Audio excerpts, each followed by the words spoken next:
What's up, guys? Welcome back to the podcast. I'm your host, Kati Kleber. Before we get into our guest, who's an awesome guest, who I could have talked to literally all day, but I digress. A couple of fresh RN announcements. Um, I just updated my NCLEX prep review. I know it's like NCLEX season coming up as people start to pick out their prep programs and whatnot.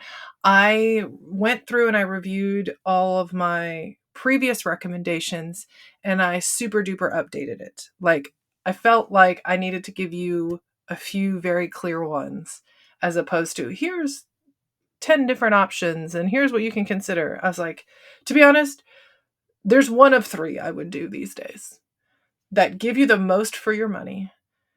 And it's not just a question bank and rationales. There's more that you can get. Now, by all means, if you just need a question bank, I also don't think you should be paying for more than you need. Like, I know people who pass the NCLEX in 20 questions. I'm sorry, in 75 questions in 20 minutes. They just needed a review book. Great. I don't want you to spend $500 on a review. Not necessary. But there's a lot of us that need more than that. And so I found three that I highly recommend. One of the three messaged me and said, "Hey, I know we give your listeners 15% off, but we're bumping that bad boy up to 20." So I will put the link in my bio, but if you go to truelearn.com, you can save 20% off of any package that is over 90 days. The nice thing about TrueLearn is you can activate it as a subscription, or you can purchase it, but wait to activate it until you're ready to start studying. So you could save now, and then not use it until you graduate. Highly recommend.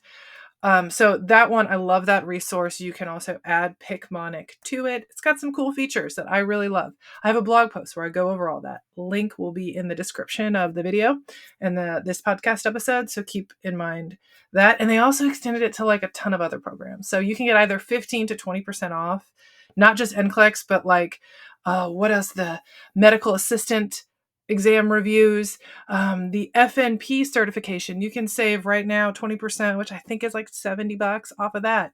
Just pop in Fresh RN as your promo code. You'll save some cash. So there you go. That I love. So check out the new NCLEX recommendations. Like, overall, got ourselves a little discount. Boom. Love it. Lots of new stuff going on at Fresh RN. I'm working on updating the courses. So excited. I've got a lot of resources that are new, specifically helping people find the right degree program. So you'll see some episodes, a lot of blog posts, emails, things like that to help people not just pick anything from like starting at LPN all the way to PhD. So I'm excited. I'm like getting people on the podcast who have done different degree pathways.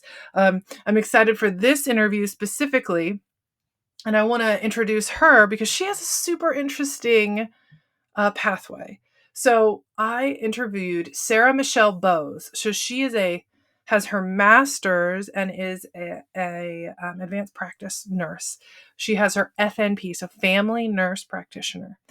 So she is pretty awesome. She created a major awesome website, and I'm going to show it to you. If you are listening to this, wonderful.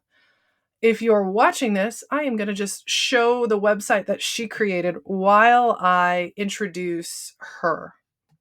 So if you're watching on YouTube, you can see on the screen this awesome website that Sarah made, my guest, Sarah Michelle Boes. So this website is for NP review courses, so it's pretty awesome. Speaking as a nurse and someone who's built a website, holy moly. Holy moly, guys. This is pretty incredible. In our episode, we talk all about how she got to creating this business. She went, y'all. So she's a nurse practitioner. We'll go over the details of her progress to becoming a nurse practitioner in the episode.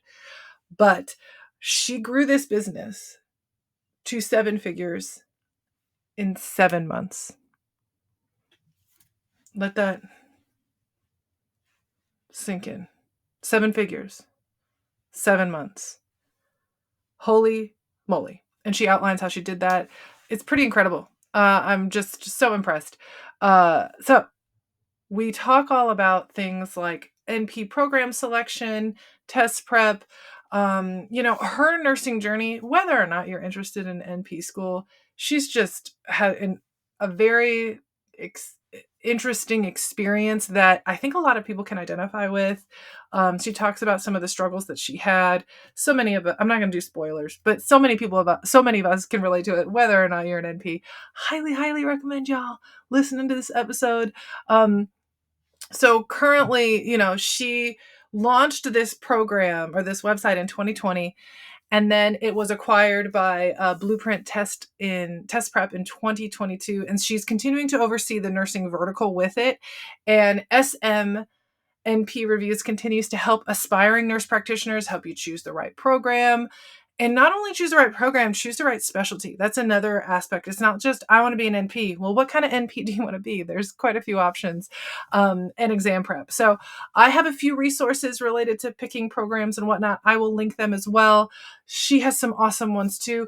Special call out to their blog. I love blogs. And I especially, like, I know in the day of AI, you can like look things up on AI, but man, there's something about like that human touch of like, a nurse practitioner wrote this. I'm thinking about becoming a nurse practitioner. I'm going to read about what their perspective is from working in the field or in the area that I want to work in. So if you go to that website, you click on resources and select blog, there's some great blog posts. So I highly recommend checking that out. All right, guys, we're going to go ahead and get into the episode. So, introducing Sarah Michelle Boes. All right, Sarah, I'm so excited to have you here. Thank So, you. I would love to hear about your NP, like, let's just say your whole professional nurse journey. Like, give me the highlight reel. Um, I love to hear the different ways people arrive to things, and not just like clinical. I want to hear also how you, like, you're also a business owner and all that jazz. So, lay it on me. I think we have to start the highlight reel with something that sounds like 0% a highlight, but it is very pertinent to my story and how I created my business. So, hey everyone, I'm Sarah. When I was in nursing school getting my bachelor's degree, about halfway through my program, I had a panic attack during a clinical one day, and I was asked to leave my program. And I I was was not expecting you to told, say that. I was like, it does not sound like a highlight, but it's going to make a lot of sense. Got it. But I was asked to leave my program, and I really had to decide for myself, like, was my mental health going to be a barrier to me being a safe and competent nurse? Because obviously, like, that's what my school was worried about. And there's a lot of layers and pieces to that situation. But ultimately, I decided I was going to try to stay.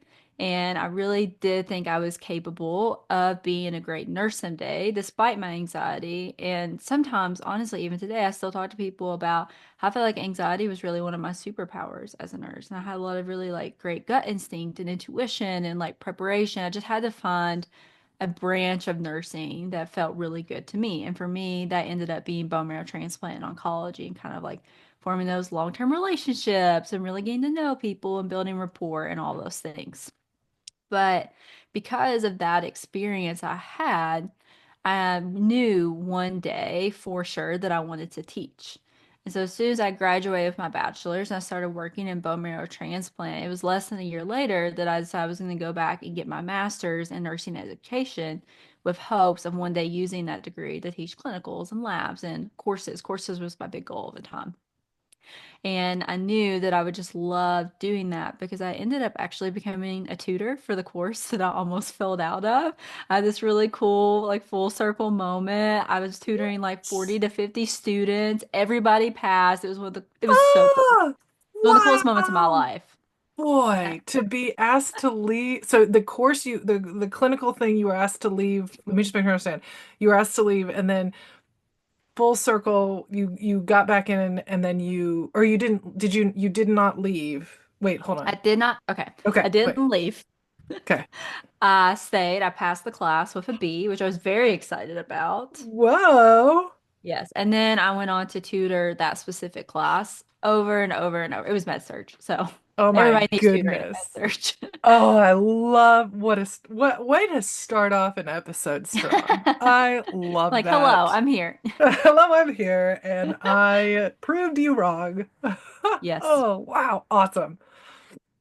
So I got my master's in nursing education. And what happened at that time was my employer that I was working for said, like, we're going to stop paying for school now. Like, unless you're accepted by this date, we're no longer doing tuition reimbursement. And I Mm. was like, oh, like, I don't know if I want to be an MP, but I do want it paid for if I do want to be an MP. Smart. So I was like Yes, kind of at this absolutely. crossroads, and I was at this perfect season of my life because I wasn't married yet. I didn't have kids. I was like, why don't I just kind of like steamroll my way through Hmm. school? And I know if nothing else, like I will use this degree to teach. So it doesn't mean like I necessarily have to work in a clinic someday, and that might be cool. Maybe I want to do that, but I know it's going to make me a better teacher to have like this advanced practice provider knowledge base and Hmm. expertise. Absolutely. And what I could have never seen coming was that I would graduate from my family nurse practitioner program literally in the height of COVID. It was May of 2020. Oh, that is the Yes. height. It was brand new, fresh COVID. Nobody knew what was Right. happening. I'm based in Kentucky. So, like, the only things open were the gas station and the grocery store. Hmm. So, I kind of had this idea and vision at the beginning of 2020 of how I would prepare for boards and what my first job was going to look like and all these things. And what ended up happening instead is the nurse practitioner review market has historically been 5 or 6 kind of old school reviews, and they do these in-person conferences. And so they thought that that would translate to just a webinar. So they thought we'll just do exactly what we were doing in person. We'll just put it on a Zoom webinar. It'll be the same. And for me, that really fell flat. Because I like one of the reviews I did, and I felt like I did them all, but one of the reviews I did, I literally fell asleep in the middle. Because I mean, like, two 2 10-hour days is a lot of Oh time when you're just at my. home in your bedroom doing a review And course. it's live. It's not like you can pause it. Oh, Yeah, no, it's live. It's just rolling. Lord. So that being said, I'd already had this experience in nursing school where I felt like my anxiety wasn't met and my mental health was really disregarded. And I ended up having that same experience when I was preparing for my nurse practitioner boards because one of the reviews I did literally used to have a slide. They do not anymore, by the way, but they used to have a slide that was like, test anxiety doesn't exist. If you fail, it's on you. And we're like in the middle of the pandemic. There's so much uncertainty. There's so much anxiety just about everyday life. And what I think people don't always just like fully comprehend from the outside is how high stakes this exam is. Hmm. Because you spend all this money and all this time in school, but Hmm. if you don't pass, you don't get to use it. Hmm. And not only that, because of COVID, I would like show up to testing centers and they would just be closed and you would have no advance notice. I had my exam rescheduled 4 or 5 times. Lord. Yeah, so you like build up all this anticipation to take Like, the exam. oh my gosh. If you don't have anxiety at all, Yes. and you have that happen to you, you are like that's just like, You're are kind you of in a doom serious? spiral. Like Yes. it was a Wow. lot. And so after I passed my exam and I finally got to take the exam, like I showed up, they were open, I did the whole experience. Um, I was like, I feel like I could do this differently. Like, I feel like if we put mental health and really building up your confidence and bringing down your anxiety at the forefront of a review, like that, it can't possibly be just me that felt anxious about taking this exam. And I knew it wasn't because I was already seeing it in different Facebook groups Hmm. because it was COVID. Everybody was on Facebook talking about how they're preparing for the exam, where their exam was canceled at. Like it was just kind of this endless feed and this endless loop. And so that was really the start of Sarah Michelle MP reviews. And uh, basically, I took Memorial Day weekend, the week after my exam. I built a 3-hour course. It was on Zoom. You paid me on Facebook Messenger, and so you would pay me through Venmo on Facebook Messenger. I would send you these Zoom links, and that was kind of like the OG version. But what was really, really, really cool, and I tell people this story all the time, is I didn't know if this was going to work. I mean, I had high hopes that it would be useful and helpful, but it wasn't like I had a big business vision. Hmm. But I gave it to all of my classmates for free. There were like 30 of us. Hmm. And I was like, just invite other MP students you know into this group. So I gave it to the first 100 people for free. And Nice. then I ended up selling it on the first day for $15. You got if you paid $15, you got lifetime access to this 3-hour board prep course. No, I need to pause because a lot of people listening have probably not tried to pay for certification reviews. These things cost like a couple, like $1,000, maybe Easily a more than, thousand yeah. dollars, And you if don't not get more. lifetime access. You usually get like No. limited time, maybe 6 months or less. It's very restricted. It's a high ticket item that is necessary. It's like NCLEX review, but more expensive. You're a higher level of care. So Yes. this so that's like you gave 100 people got it for free, and then Yes. $15, man, that's a bargain. Well, see, that's what I said. Well, funny Like, enough, I did try to sell it. I was like, I'm gonna sell it for $25. yeah, And the very first person I went to sell it to, she was like, well, my friend got it for free. Why would I pay you $25? Which is how the price went to 15. But the moral girl. of this But I get it. story I get it. is that I made $1,000 that first day selling it for $15. And I was, Whoa. That's a oh, lot of people. yes. And it was so fast. It was not easy is not the right word, but like Right, in because you did all the work. comparison, yeah, it's like working a bedside shift. Like sometimes I didn't make $1,000 in a week as a nurse. Like I live in Right. Kentucky. Like cost of living is very different here. Yes.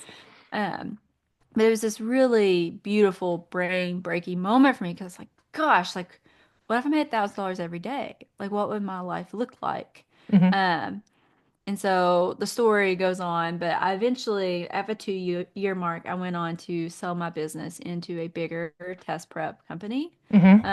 And it was one of the coolest moments and coolest days of my Is life. But that's Blueprint. Is that right? yes, that is Okay. Blueprint. Okay, because I saw it on their website. Okay, cool. So you create this business and then you get to you sell it, and but you're still involved with it, right? You didn't like sell it and hands off. You're still like I spent running the it. last 2.5 years kind of setting them up for success to do it without me because, like I said, Right. it has my name on it. It's a personal brand, Right. but now it's kind of in their hands, and I've taken a step back, and that's really cool too.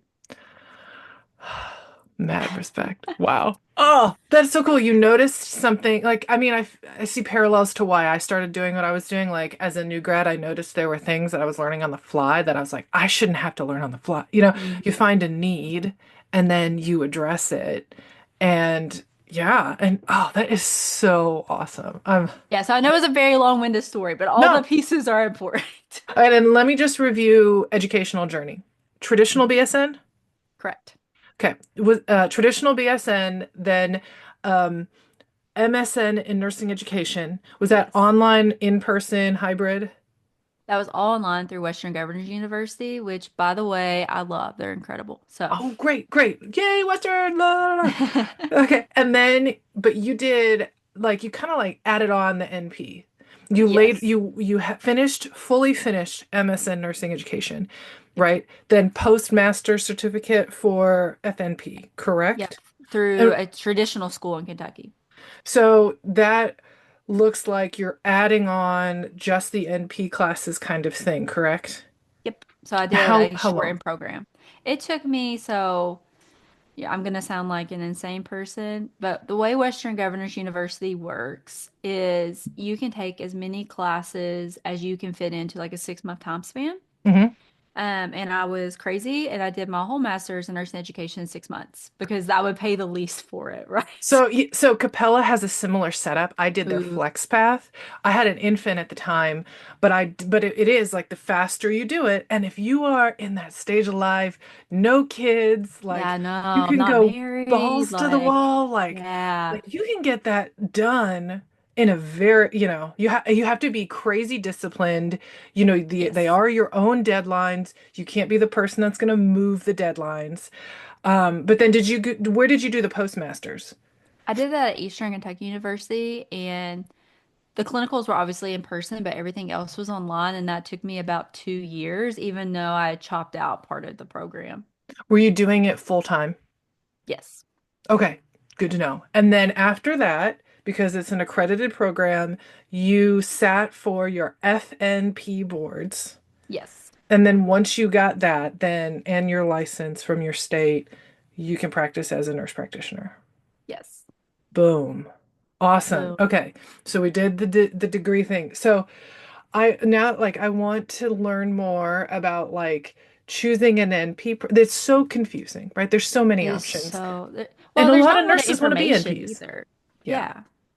And you look it up and it's like there's just so many options of NP, different ways to get there. Like you took a non-traditional path to NP. Like a lot Yep. of people will do their bachelor's and they'll go to get their master's with the NP as part of it. Hmm. Um, so what are some mistakes nurses make when they're like, I know I want to be an NP, but what are some mistakes they make in trying to kind of figure that out?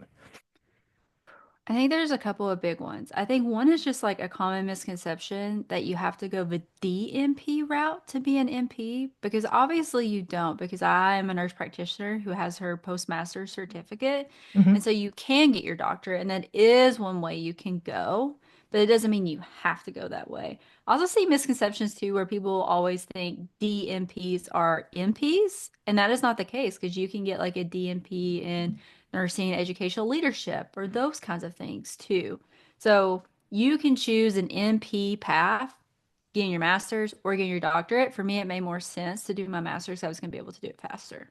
Hmm. Um, that being said, I think like when we're actually looking at choosing an MP program where people just don't know what they don't know, is not taking into real consideration whether they place you for clinicals or not. I really loved my school. I love my school. I love the education I got. I hated that they did not place me for clinicals because I didn't have a lot of great like networks and connections on preceptors. And so my very first clinical rotation, I did cold call. I mean, I literally did over 100 cold calls before I finally I got so desperate and I was just so upset about being told no so many times when you're out there trying so hard that I started bawling on the phone one day to like an admin person on the phone. I was Oh, like, God bless I them. just need clinical hours, okay? Like it's gonna delay me in my program if I do not find a preceptor. So And funny, your traditional one, like your in-person one, like because I hear a lot of online nurse practitioner programs don't facilitate preceptors, and to me that makes more sense. But you are saying even those traditional in-person nurse practitioner programs, you really need to assess whether or not they're going to facilitate clinical placement or not. yep, not everybody does. Interesting. I just assumed if I'm Yeah, going to brick no. and mortar that they're like, all right, we have a partnership with this I hospital. would Like, say that most programs don't. oh, oh, it's such a big part. It's a huge, I mean, it was the whole part for me actually. Because like I skipped a lot of those master's classes because I had already done them through Western Governors University. Right? So, I mean, 80% of the time I spent in nurse practitioner school was in clinicals. And those were Yeah. all I mean to find. And I had to find four different ones. And when you're struggling to find even one, Oh my, like, well, how did you just cold called till you found well, I something? cold called until I had that sobbing moment on the phone. Ironically, that place took me. They felt that bad for me. Um, I'm so glad they did. And then my second clinical rotation, I crazy stuff happened. But basically, the week before I was supposed to start, that person let their license lapse. So then I could not do clinicals with them. And I have Shut up. 7 days to find someone. I'm like, what is happening to me right now? A I'm so nurse practitioner overwhelmed. let their license Sure lapse. did. Girl, that you didn't want to follow them.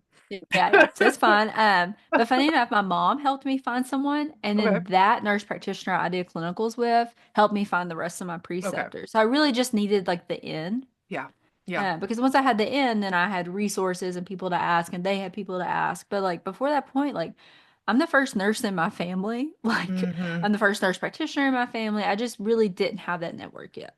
Yeah. Yeah. I mean, a lot of people don't. And if you're like doing an online program and it's based in Boston and you live in Arizona, they're Hmm. not going to help you. And if you just moved there, like when I did my master's, I had to do, it wasn't clinical, but it was practice immersion, right?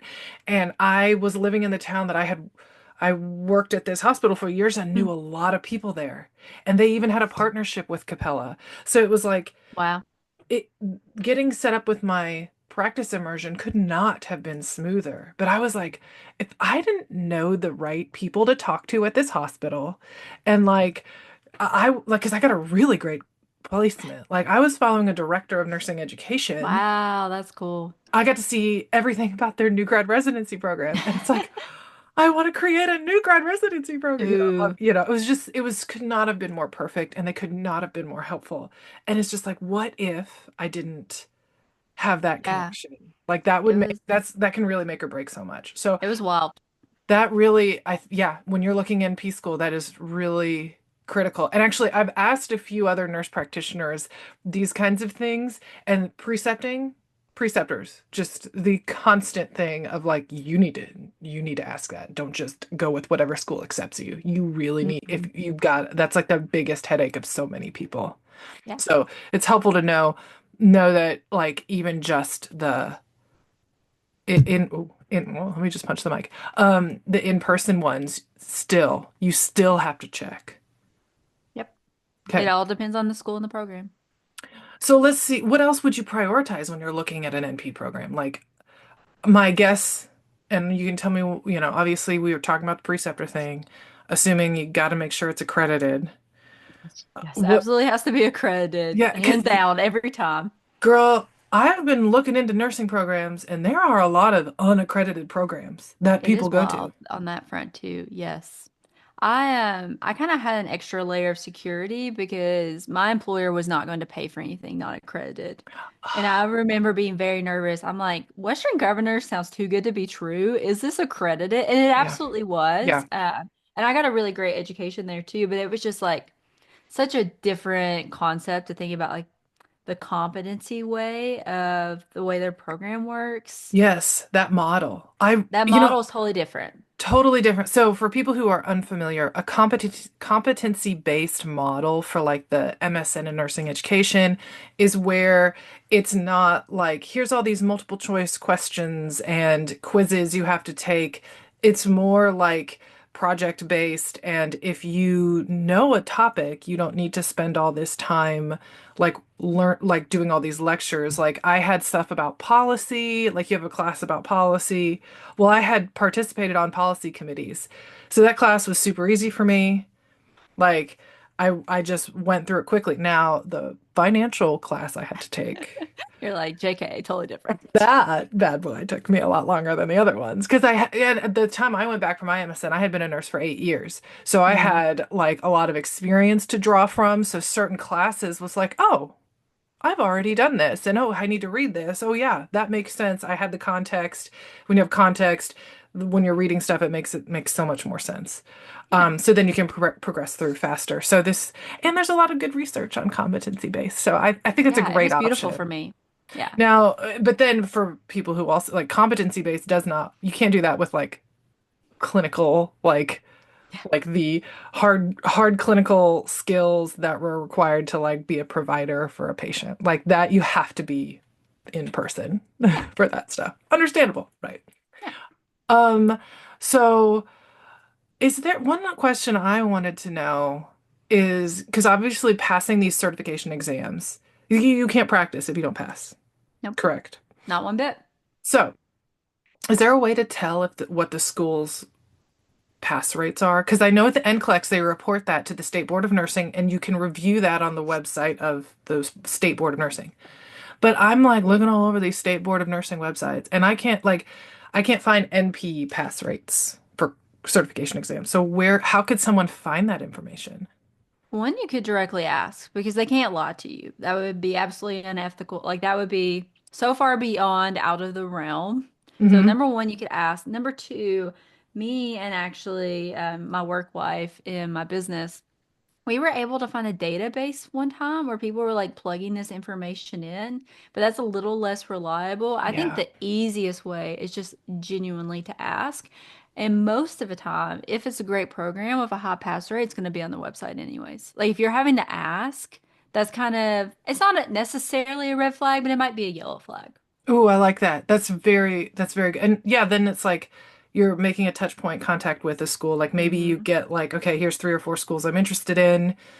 They've passed the accreditation thing, the tuition thing. the quality reputation thing. Okay, now they're on my list. Well, and if they're accredited, then their pass rate has to be pretty decent too.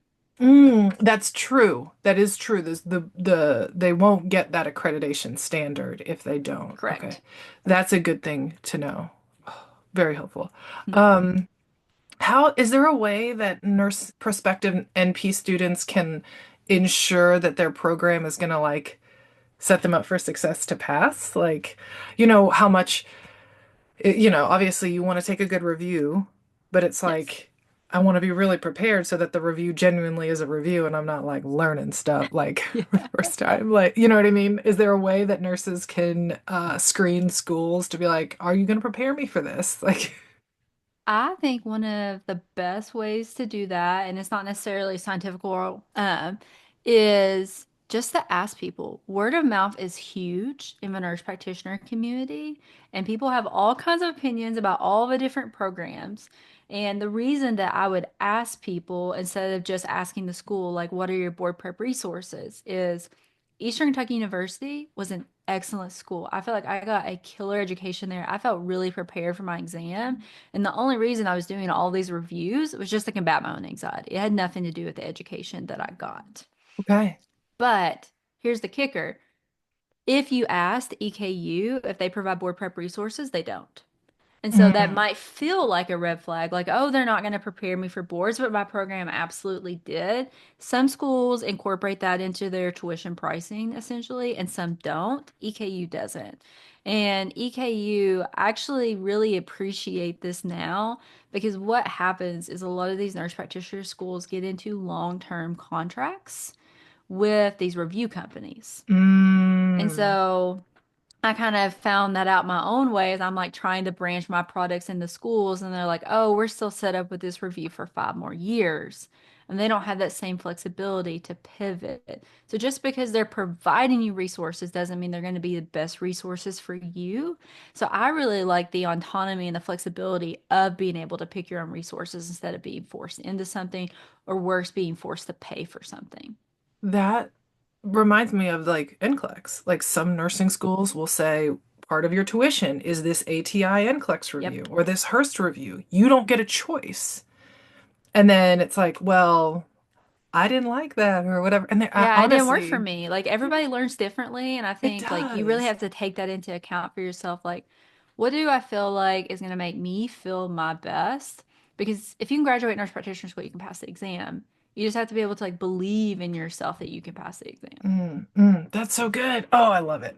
Do you see, and maybe, do you see any difference in board pass rates between people who do primarily online nurse practitioner programs versus like traditional brick and mortar ones?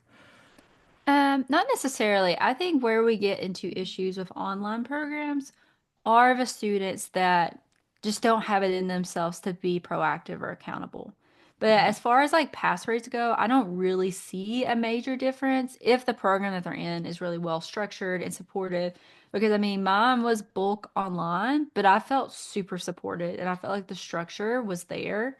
And then obviously, I did all my clinicals in person, but I don't think there's a huge difference. So we can't just say, "Oh, this school's online, so their education is inferior to this brick and mortar school." It's more nuanced than that because you Oh, could have it's a really so great. much more Okay. nuanced. And I think when we think about online programs, we have this negative connotation in our heads of like people doing open book exams. But at EKU, I did not have a single open book exam. I had proctored exams on my computer where I had to like scan the whole room. When I did my physical assessment, for example, it was like a 450 piece physical assessment that I did live on Zoom What? for like an hour that me and my husband practiced for weeks on end. Like I forgot part of the assessment because I was so nervous, Of but he course. was so in the groove. He was like flicking his hand because he knew what was supposed to come next. Um, but anyways, just because it's online doesn't mean that it's not credible or you're not going to be supported or they have bad pass rates or any of those things. Great. Okay, so that's a good thing, I think, because online enables you to access phenomenal programs that, Yes. unless you uprooted your entire life, Mhm. you can't access. So I think that's awesome. So this kind of goes off of a question or an earlier question. How much of a role does your NP school play in preparing for your board exam? Does it I look think like nursing school with NCLEX? it can, but it doesn't always. So I think no matter where you go to school, they're going to encourage you to do a review because I Hmm. just like it's that safeguard. It makes everybody feel better. We've talked a couple of times about how high stakes these exams are, but is it incorporated into your tuition? Do they have a review they're already associated with? And then if those two things aren't, then you really got to find it on your own, which was part of why my business was so successful because everybody was on Facebook and everybody was talking about the things that did and didn't work for them. And so as soon as people started having success with my courses, because I think what you can't really see from the outside is like a traditional course is lecturing at you for 2 long days. Right. The courses I created were unique in the fact that it wasn't me lecturing, it was me asking questions, like endless questions. Like, if your patient's blood pressure was this, what labs would you look at? And then I would pause and you could see if you could answer it at home. And then I would go over the answer. And so, kind of doing that like active recall a little bit really shows you what do I know? What do I not know? Because then you know what you need to dive in further. And like now today, I also have lecture courses. Like back then, I was like, this is my crash course. This is my only course. We have like the Right. whole gamut of things today. You But do. yes, we have the question bank, life study group, all the things. And but I think the point I was trying to get to is just on Facebook, people were so excited and chattering back and forth, like, oh, this made me feel so good before I ever walked in the door. And that mattered more to people than just getting the clinical content. Yeah, that makes so much sense. Okay. Um, when should NP students start preparing for their exam? Because like, in nursing school, it's like start preparing for the NCLEX the first day you The think very about first nursing day. school. Yes, the Like very it's like first. let's chill out a little bit. I need to get through medical terminology first. Okay.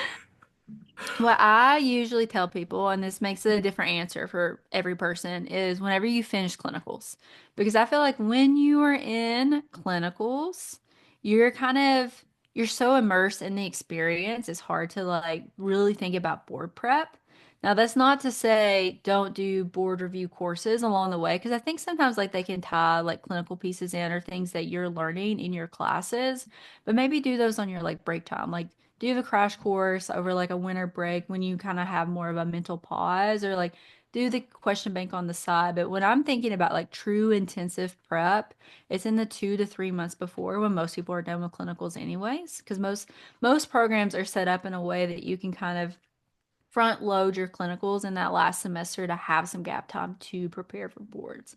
And so our life study group program, for example, is based over like a 6 to 8 week schedule, and it's very much set up in like these are the videos you're going to watch today. These are the questions you're going to do today. Like here's the structure and the accountability. But I feel like anything longer than that 6 to 8 week window of intensive preparation just puts you into more anxiety because the anticipation builds and builds and builds. And at a certain point, you just got to take the dang thing. And Yeah. so, what we tell people on the first day of the lab program is set your testing date today.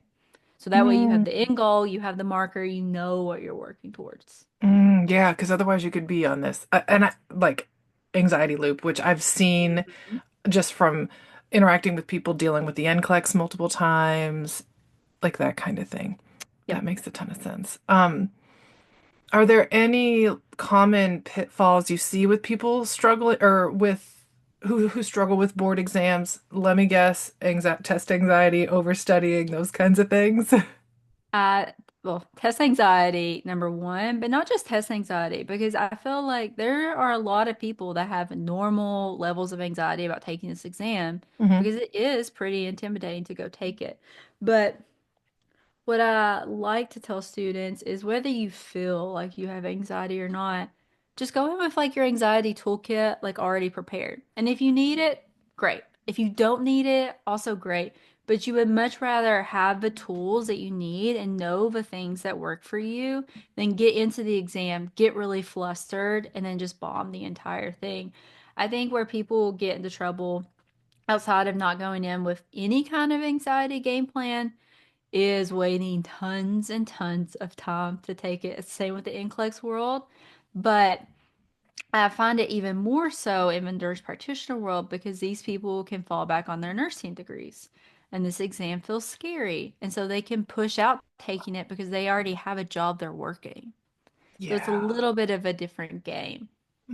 That makes sense. Now, here's a random question I just thought of when I'm thinking, comparing it to the NCLEX. Is it computer adaptive? It is Okay. not. It makes it so much easier, in my opinion, because it's So, not.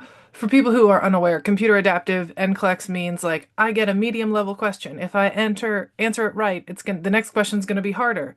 If I answer it Mhm. wrong, the next question's gonna be easier. And it's a pretty high tech thing for like a test. Super high Um, tech. I don't know of any other board exams that are like that I but can't think of a single one. I literally have never heard of another one that does that.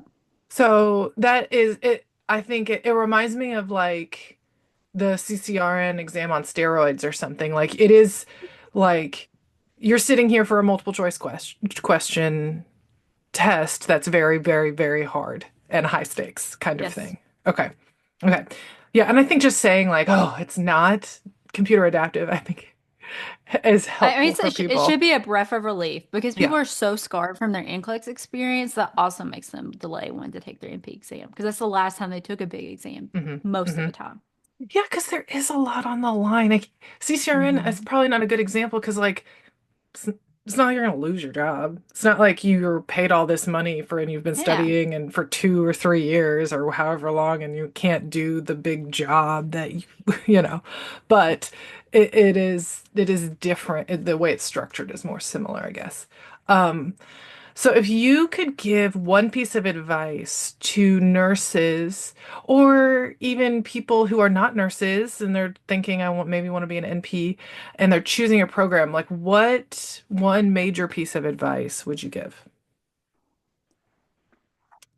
I really there's not an exact specific way to do this, but I feel like people can really get a feel for the program just from talking to other humans who have been in it. But you really want a program that supports you all the way around. Like you don't want a school that just does clinical placements, but like their faculty is not supportive. So like Mm, you need a place that's going to support you emotionally and clinically and all the different facets of life because when you are in nurse practitioner school, you're usually working full time.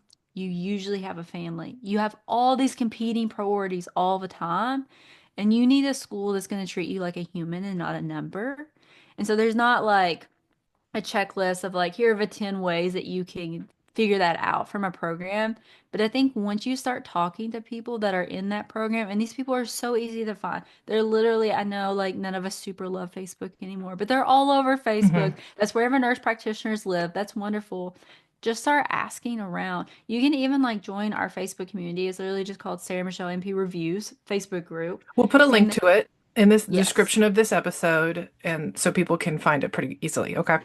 Because there's close to 40,000 people in there. Like there are people at Mm. all the different programs, okay? They've had all the experiences, but really, you want someone who's going to treat you like a human. I remember being so anxious about what review course I was going to do because it was COVID and everything was shut down and our school didn't provide one. And I must have reached out to one of the instructors like 9 times about reviews. I'm like, but what do you think about this one? And she's like, it's Not up to you, really. baby. Yeah. I'm like, but what do you think? I'm like, I need the reassurance. So I ended up doing all the reviews. But that being said, but she still answered all my emails. She talked to me on the phone. She talked to me off the ledge. Like, Yeah. you need someone that really is just gonna treat you like a human. Human to human connection is huge for me. So we really do need to do some of the not just searching the internet, but like connecting with people. And Yeah. it's not like to compare to CCRN. Like again, it's not like this, it's a big financial commitment, right? You don't pass It's the huge. CCRN, you're out a couple $100 and some time, whatever. This is like thousands Years of and thousands of dollars. dollars. Yeah. Years of your life. You want to be Yes. in the right place. Yes. And like a good structured program, you don't want to be paying thousands of dollars and it takes a week to get here back from a professor about a basic question about a Yes. really large assignment or whatever that might be. So it is important to be like very selective, I think, right? Yeah. And I think too, and I want to see if you agree with this, because nursing school, like just because it's the more expensive school doesn't mean it's a better nursing school. We all pass with the same NCLEX or have to take that same exam. And I have seen, I don't know about you, but when I was a new grad talking to people and where they went to school, and there's people who went to these private amazing schools, like really nice schools, but they're in like their mortgage or my mortgage was less than their student loan payment. And I'm like, Mhm.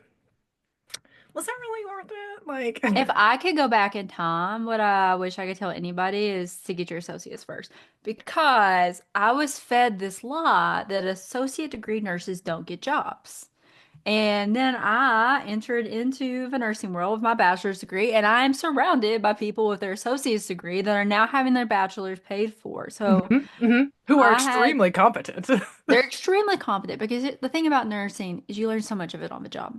hmm Whether people want to hear that or not, that's a whole different scenario. But a lot of it is lived experience. And so is school important? Absolutely. But do you have to get like your bachelor's? Do you have to go to the most expensive school? No. I have mentioned this in episodes before, but if I could do it all over again, I would get my associate's degree. I would have my employer pay for my bachelor's degree. Yep. I probably would have done the same competency-based MSN program. Like, Yes. but saved a lot of money. I think the thing people don't want is they don't want to give up that traditional college experience, but it is super overrated and it Hmm. is not worth like Well, $40,000 a when you're in a year. bachelor's program, in nursing school, you're not getting the traditional college experience anyways. I mean, I felt like I did. Like I was so ingrained and engrossed in school all the time. Like it was not what I envisioned it was gonna be. Yeah, because other people, they have m much fewer assignments, they're less They have more intense, they don't freedom, more have the clinical flexibility. aspect to it too. Mhm. So to compare like the nursing major college experience for a bachelor's to like a philosophy or psychology or Different computer science, vibes. it's very different vibes.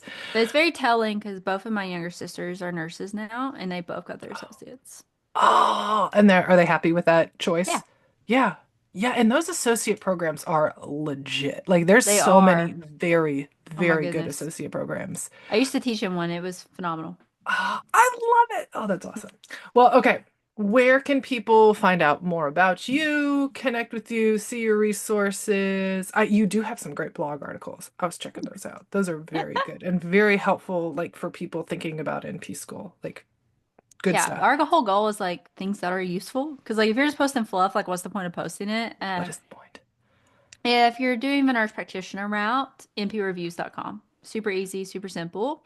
You will Wonderful. you will see my face as soon as you open up the website. It says Sarah Michelle. You know, You in know the you're right in the corner of the right image. spot. Yes. Um, However, I am on all the major social media platforms because am I a nurse and nurse practitioner? Yes, but is that like my whole identity now? No, because I had like all these cool like entrepreneurial experiences. So I actually talk about that a lot on LinkedIn, which I know sounds like a strange place, but it's a fun place to follow along because I'm kind of making LinkedIn my own right now. And I'm definitely on Instagram. And if you follow me on Instagram, it's a lot of me and my daughter out on our farm, which is so much fun. I'm in that season of life now, which is really cool. So, I'm in that too, and it's lovely, let me tell yeah, it's you. awesome. I thought She's the 2.5. early She's great. Oh, it's a very busy, exhausting, but beautiful part Yes. of life or season, Yes. I guess. Well, awesome. Well, thank you so much for joining us and all of your really valuable insight. I think you're probably going to save people some I sure headaches, hope some so. I've money. lived all of them. So, Learn from Sarah so you don't have to. That's why I'm like, learn from all the things I did wrong, people, so you don't yes. have to make the same mistakes I did. All right. Well, that's so great. Well, thank you so much for being on the podcast. Yeah, thank you. I appreciate your time so much. Thanks, guys, so much for listening to the podcast today. Sarah was such a wonderful guest. I really appreciated her insight. So, if you're going to NP school and you're needing some test prep, check out her website, her resources. If you're considering NP school, I'll have some resources linked in the description of the episode of different NP type kinds of content that might be helpful. Don't forget also save 20% with code FreshRN at truelearn.com if you are looking at any kind of test prep there. So that could be in NCLEX, FNP, um, med assistant. If you're a PA studying for the PA, there's a bunch of things there. So put in the Fresh RN, you get some discounts. Gotta love it. Make sure you get on my email list. I have lots of new content updates coming that I'm so excited to share with everybody. Lots of new guides and blog posts and all the lovely things. So again, link in description to sign up for my email list. And thanks, guys, for listening. Stay fresh.